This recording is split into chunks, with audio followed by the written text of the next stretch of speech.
Apektado ng habagat na pinalakas pa ng Bagyong Falcon ang ilang probinsya sa ating bansa. Sa Bulacan, kinailangang lumikas ng mga residente ng isang barangay dahil sa bahang dulot ng malakas na pag-ulan doon. May news to go si Von Aquino. Binaha ang ilang lugar sa Bulacan kasunod ng malakas na pag-ulan. Dulot pa rin ito ng habagat na pinalakas ng Bagyong Falcon. Ang mga barangay Langka sa may kawayan na tabing ilog sa Marilao ay naapektuhan din ng pag-apaw ng ilog. 100 residente sa barangay Langka ang kinailangang ilikas dahil sa abot dibdib na baha. Sa Pangasinan ng malakas na pag-ulan, sinabayan ng makapal na hamog, kaya nahirapan sa pagbiyahe ang mga motorista.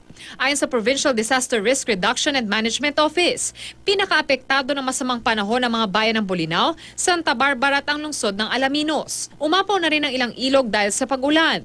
Sa Iloilo, 3 mangingisda ang nailigtas matapos tumaob at tangayin ng malakas na alon ng kanilang bangka. Ang isa sa kanila nakalangoy pabalik ng baybayin at nakahingi ng tulong sa Philippine Coast Guard at sa mga residente.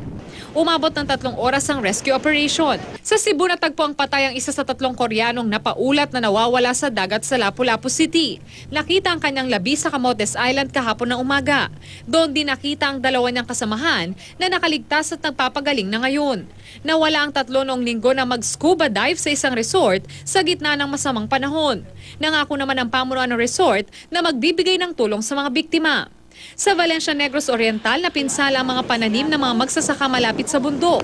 Pinatumba ng malakas na hangin ng mga maisan, mga puno ng saging at abaka. Ang masamang panahon na ito, dulot pa rin ang habagat na pinalakas ng Bagyong Falcon.